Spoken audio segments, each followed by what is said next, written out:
Hey, good morning. Bob here. Going to be bending Purflings today and just fitting them. I'm not going to glue them today. My brother-in-law's 68th birthday is today. We're taking him out to lunch. So it's 20 minutes of 8 in the morning.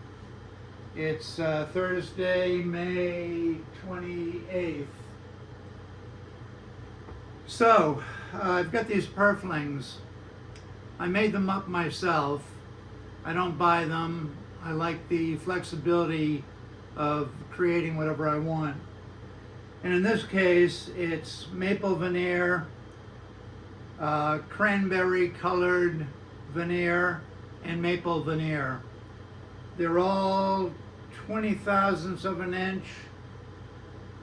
The red stands out, so it's essentially white, red, white, or maple, cranberry dyed, and maple.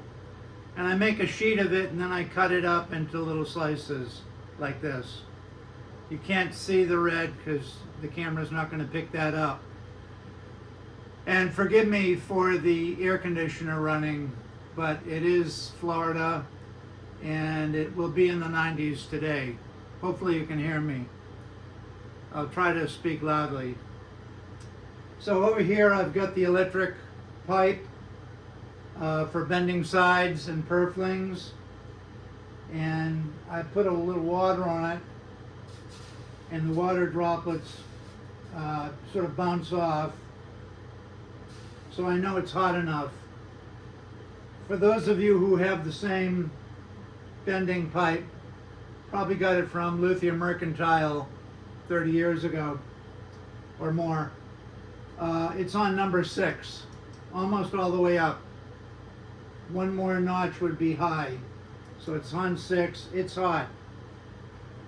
The Purflings are glued up with Type-On 2, so they are water resistant and they will do just fine in the bending process here. So essentially what I'm going to do here is I've already got the binding cut and the purfling cut. The routes are already made. And you can see that on a previous short video I did yesterday. I like to put on gloves because this is a very hot pipe. Now, before I fully put on gloves, I'm going to sort of mark where the waist is here, because I want my purfling to go beyond this purfling here, these two purflings. My joint is going to be somewhere over here, okay? It might be here, I'm not sure yet, but I'll have the flexibility. So I want to bring this purfling beyond, and then I'm just going to wrap it around to see where my waist is. Then I'll put a mark here, and I'll move it, I'll see how it's going this way as well. And I think I've got plenty. Gives me options where I want to put the splice. Let's see here. Yeah, right about there. Okay, so this is, when I cut the strips, I number each strip when I cut it. This happens to be number 5, which makes sense because I always use 4 purflings when I do the back, when I do the back and the sometimes the top, if I use the same ones, but it's always going to be an even number regardless. This is number 6, this is number 5. They were cut right next to each other. In order for me to have a perfect joint where they butt together, I need to make sure that number 5 connects to number 6, because they're literally right next to each other on the glued up sheet of veneer. So I'm going to do 5. I want the number out. That just is for my registration purposes. And I'm going to check this one more time. Okay, that's fine. So I'm going to wet it now with a very wet rag. Oops.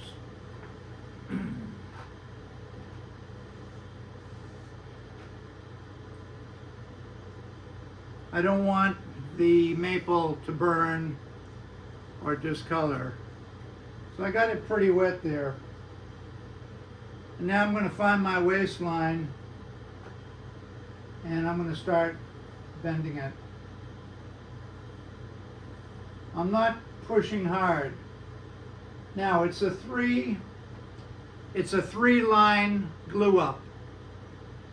I can bend a 3-line glue up, but when I get to a 4-line glue up or a 5-line glue up, you're going to have problems. 3 can do it okay. I don't like to go beyond 3 lines, meaning 3 veneer lines. And I'm going to bend it very gradually at first.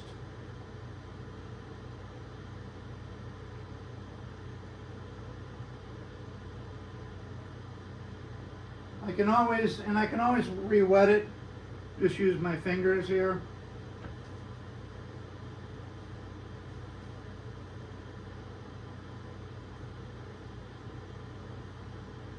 And when I bend these, I also want to try to keep them square. You can see that, right? So, just for the fun of it, let me take it over here. I do have a mark here for the waist. Okay. Good. I'm going to bend it back a little bit. When I bend it back, I go to the end of the iron just to flatten it out a bit. And now I'm going to bend the upper bout.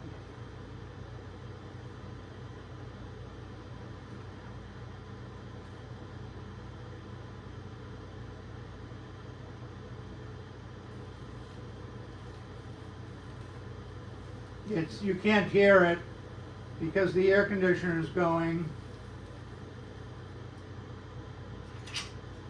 I got some strips of aluminum and galvanized metal that I use so I don't burn my fingers.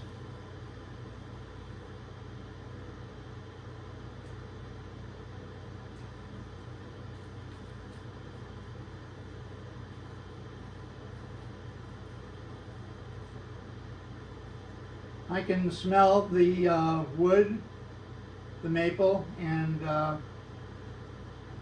I'm guessing the colored wood might be avodire because it's such a pure white wood and easy to dye.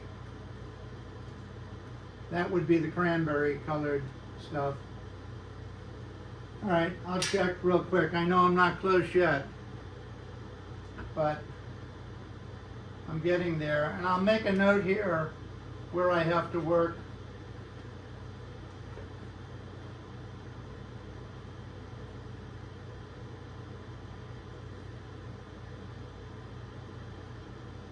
Okay, I'm getting there.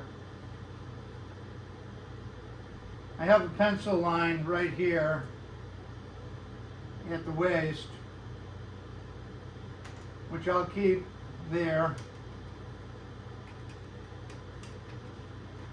And as you bend, you can see where you might be a little off.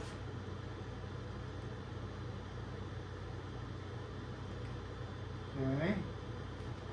Keep going here. I'm only going to do one of these for you on this video because this is like watching the grass grow. However, I probably won't be making any more guitars after I finish these two. So I figured I might as well record it.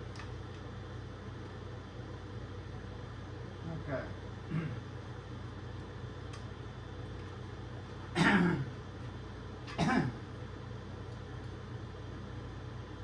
Just want to continue the curve here a little bit, not knowing where my joint is going to be yet. So, there you have, if you can see it here, this is the upper bout.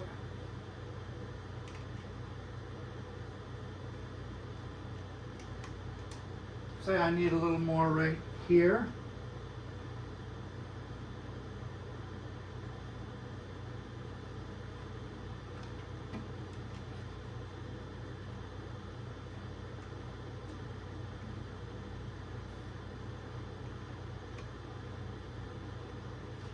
It's a beautiful day in Orlando today. We're expecting some rain later on in the day. We're getting into that late spring, early summer kind of weather where it will rain like hell for a short time, cool everything off, and become very muggy. I opened up my pool a couple of days ago. I've been in it twice already. I think 3 days ago I prepared it.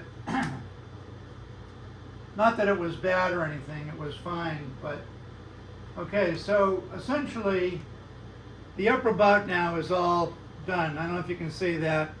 I know it's kind of a wide shot, but so now that I got the upper bout pretty much done, I'm going to work on the lower bout, this part here. I'm going to re-wet it.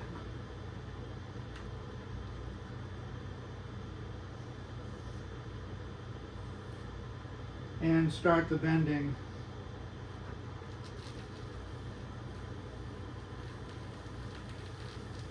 I don't know if you can hear it crackling, but it is.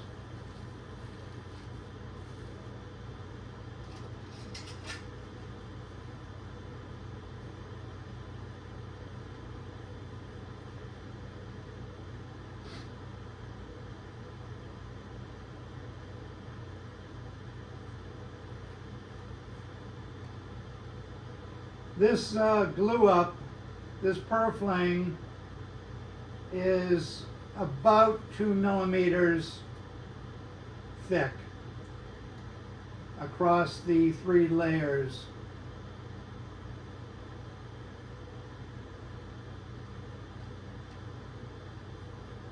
Okay. Check that. You can see it's starting to look. It's not there yet.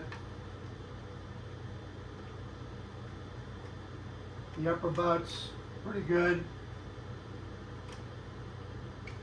Got a ways to go in the lower bout.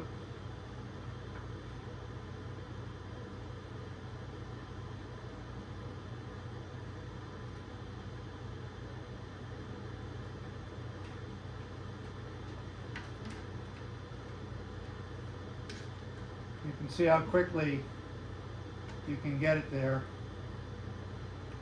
A little more to do. I'm almost done with this one.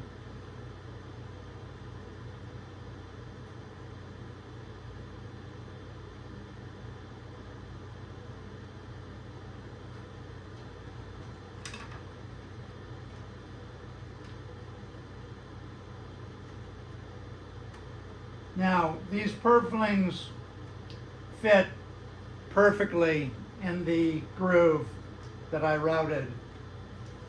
I'm going to flatten out the bottom a little bit.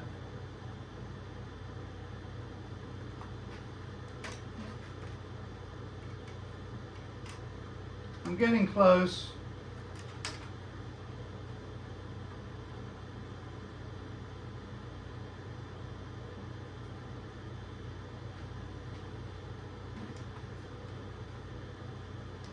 I do have a mark at the waist with the pencil, which allows me to keep going back to the same indexing point. I have a mark on the guitar as well.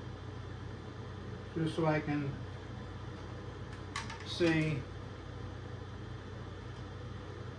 you know, where the waste is. A little more right here.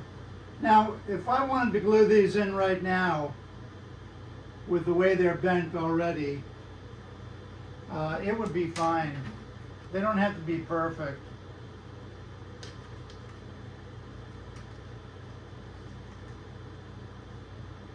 Okay, now, one thing I see is I'd like some more veneer over here. I'd like some more purfling. I'd like it to go a little further. And right here, I have a little more than I need. So what I'm going to do is I'm going to move the waste back a little bit.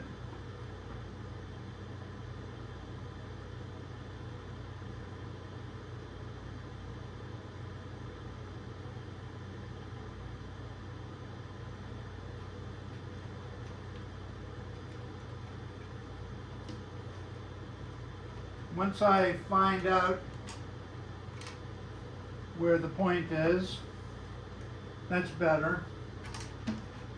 So I'm going to re-establish the waste at a different point.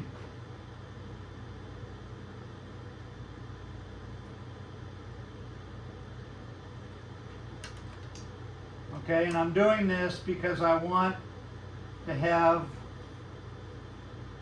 the freedom to make my butt joint with the other purfling. I want to have the freedom to put it wherever I want beyond this line. So here I've got about 1.5 inches beyond, and now I've got about the same here. So I'm okay with that. Now it doesn't fit as good right now. It is flat. So we're going to just make a few adjustments here.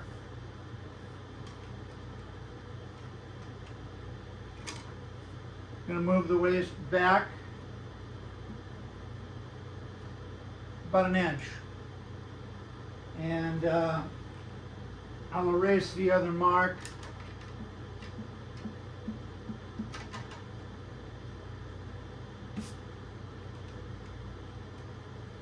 So now I've got to flatten this out.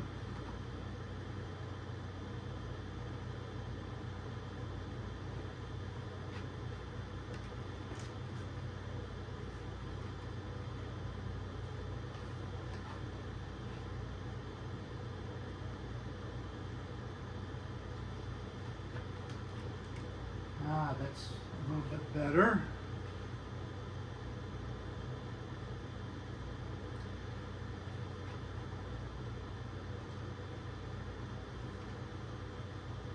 Okay, now we're going to rebend the top a little bit.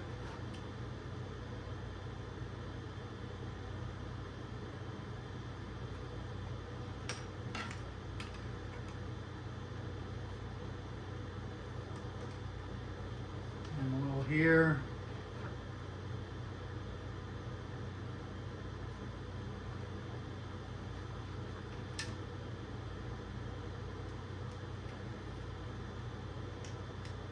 Pretty good.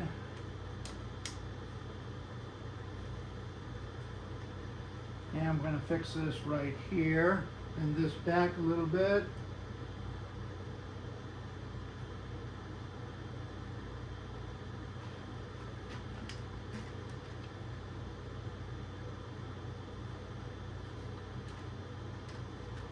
Not bad.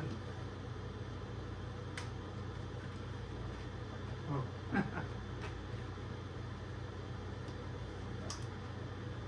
Flatten this out.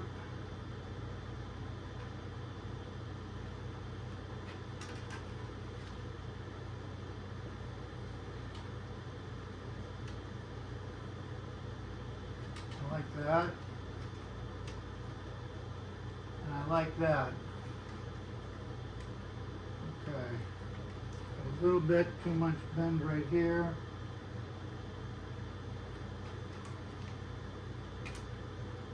That's good. Okay. Once I get it where I like it, I'm going to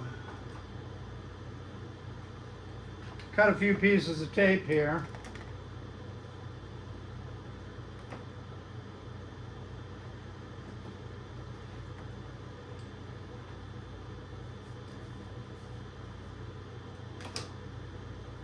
I used to use masking tape years ago for this, but I'll cut maybe 8 or 9 pieces.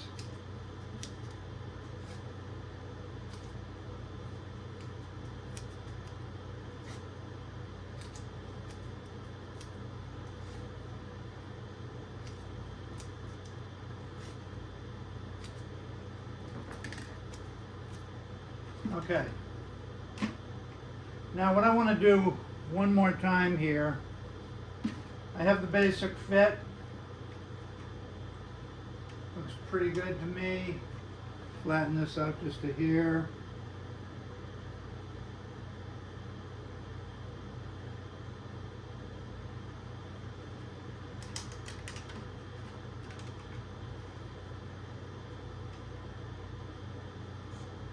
Okay. All right. Now what I'm going to do, I have the basic fit. Now I'm just going to heat the whole thing up a little bit. I'm not going to change it, I'm just going to get it hot. So I'm not bending anything here. I'm just heating up the purfling in both directions.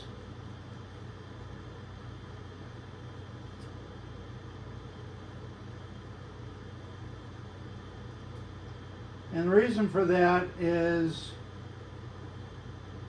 I'm going to tape it in place.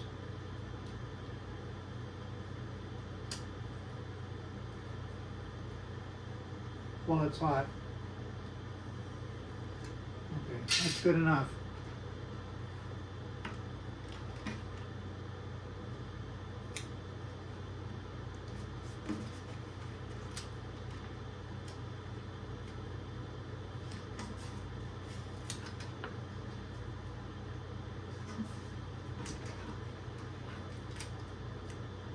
This doesn't have to be perfect.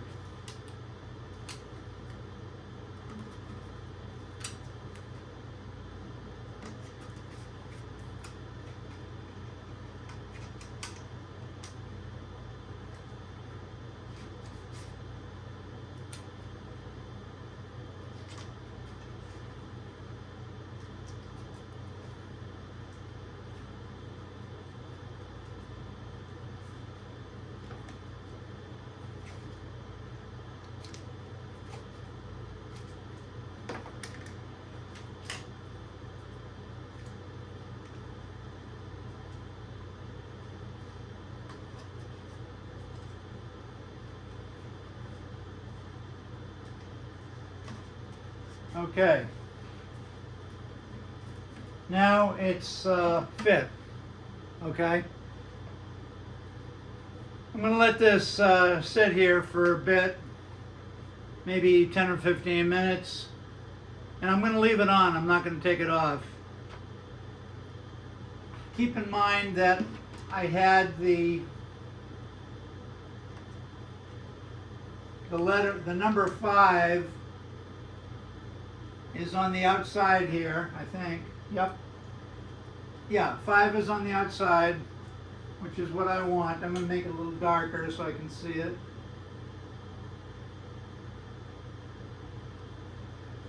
And when I bend the other one, I'm going to do the same thing. I'm going to make the 6 go on the outside there, on the other side. Okay, so I'm going to leave the iron on, and I'm going to end the video here. But I want to talk about one important thing. Now that I've got this purfling fit, the bindings are, I put them back in the form just to hold their shape. But I already know by having this in here, once again I can feel it with my fingertips, that it's perfect. It's not in too far and it's definitely not sticking out. I do not want it to go out beyond its channel. If it's in here, I can make a slight adjustment to the kerfing when I glue the binding in. Okay? Before I glue in the purfling, that's another story, but I glue the purflings in separately without the binding.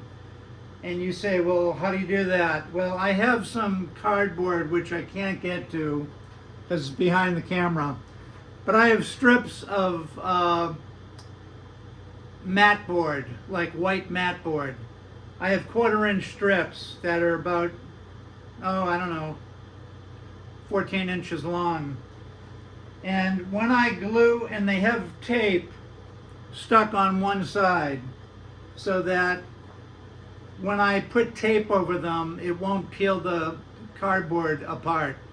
It won't peel the layers of cardboard apart. Essentially, it's a spacer, and it will go in the channel where the binding goes, okay? So, it's a shame I wasn't prepared. I can't quite reach it. But it literally is just a spacer that goes in here so that when I finally glue on the purflings, the spacer is in lieu of a binding, okay? And what it does is it puts pressure, should have clamped that. It puts pressure on the purfling as I wrap it with tape. Now, the purflings, because they're so flexible, I don't need to wrap the guitar with cloth or rope. I can use tape all the way around. And in fact, I will use masking tape. I don't use the blue stuff. I'll use just normal masking tape. And in key areas, I'll cut it about this long, 5 inches. In key areas, I will double the tape. I'll take this, stick it here, double it.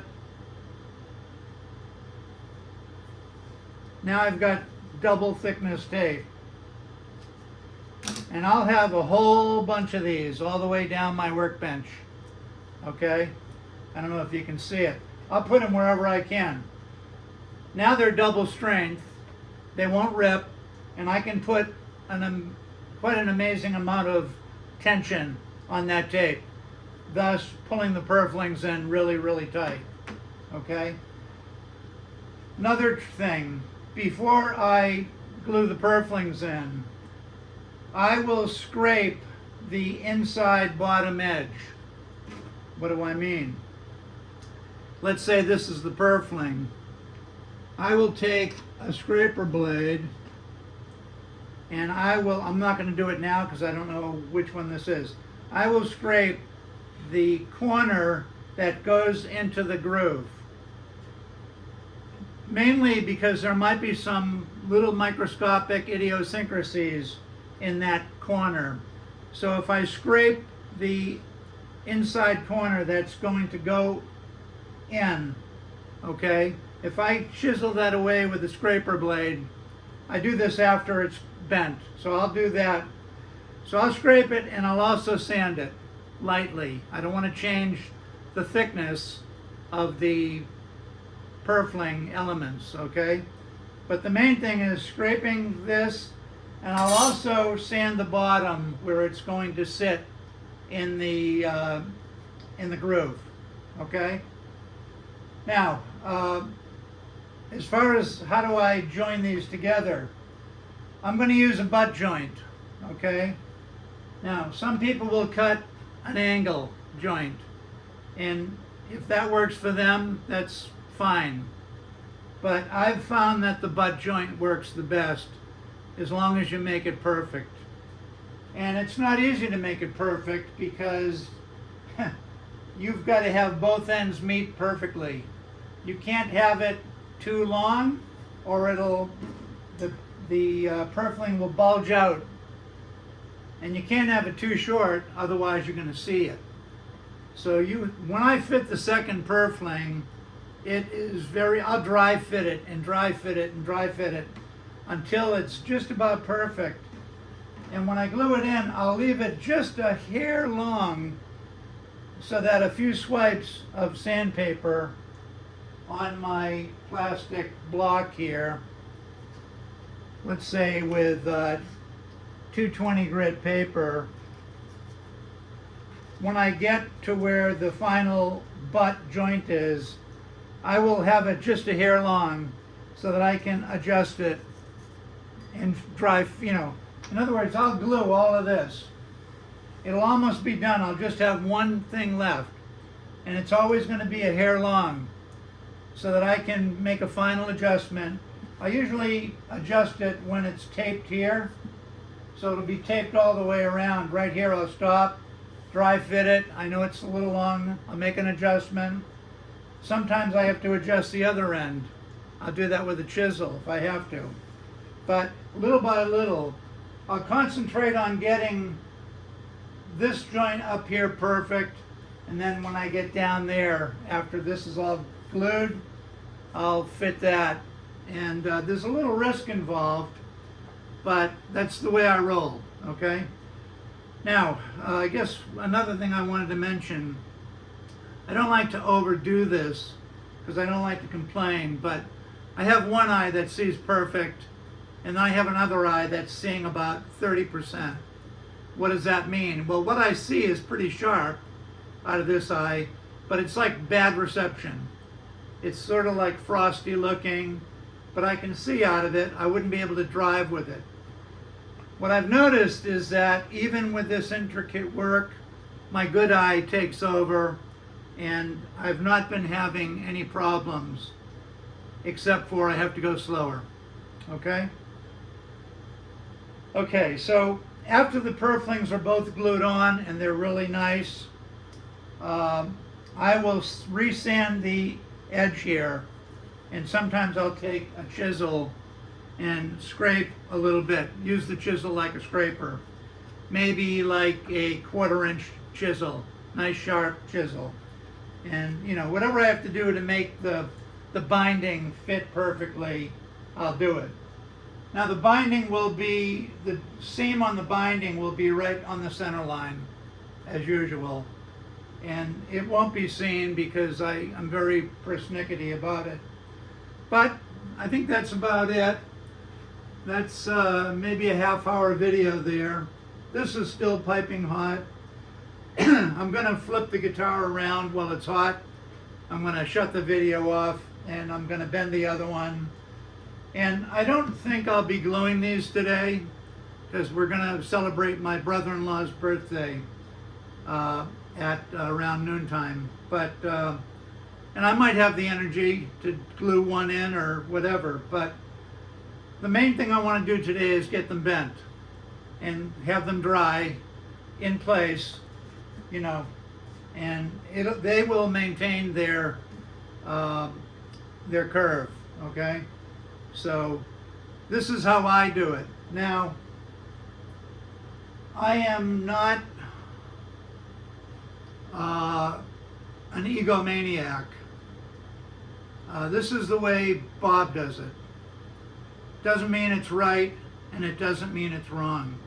It's just the way I do it, okay? I do have strong feelings about guitar making. Those feelings don't mean I'm right.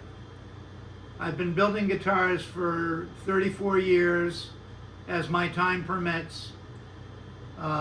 If I had another 30 years, I might be getting close to becoming really good at this. But I'm pretty good after 34 years, and I'm going to call it a day. And whatever time I have left, I'd rather spend in nature or with my family, because this is it. I'm in the last chapter, so to speak, especially after the brain surgery. I'm okay right now. I'd like to go enjoy God's beautiful world. So, I don't come to you as somebody who thinks he knows it all. I've watched many videos on TV of guitar makers, even prominent ones, who talk like they know everything. And I won't mention names, but I don't know everything. I know a lot, but in order for me to really know everything or a lot more, I'd have to spend another 30 years doing this.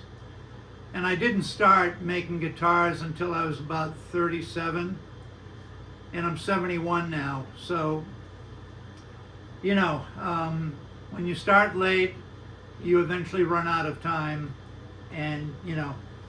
So, I think my guitars are pretty good, but I don't think, I think in 10 or 20 or 30 years, I think they'd even be better if I was able to maintain my eyesight, my hands, steadiness. I have no problem with the steadiness of my hands, but I am down to one eye, one good eye. And I'm grateful for the eyesight I have in the bad eye, because I do have eyesight. It's just kind of superlative. It's, what's the word? It's compromised, you know. I was going to say, I forget the word, but anyway. So I do the best I can right now. And if this can help anybody out there, then my life will be fulfilled. I don't consider myself a guru. I'm just a regular guy who works at it hard through the years, and this is the way I do it. Manuel Velasquez used to tell me the same thing. He said, this is just the way I do it. I could be right, I could be wrong, but this is how I do it. Someday I'd like to talk about Manuel Velasquez, because I was very fortunate when I started making guitars to have met him, and essentially he helped me along quite a bit. He did not show me everything. He had a lot of secrets, but he was very kind to me. I'm very grateful to him. And, you know, I learned a lot from him, but he's kind of old school, and he had a lot of secrets, and I don't have secrets. I will share everything I've learned with anybody who wants to know. Whether it's guitar making, photography, songwriting, recording. I have a lot to learn about recording, but I know enough to make me dangerous. So, Bob signing out in all humility. This is how Bob does it. I hope it helps some of you. Have a great day.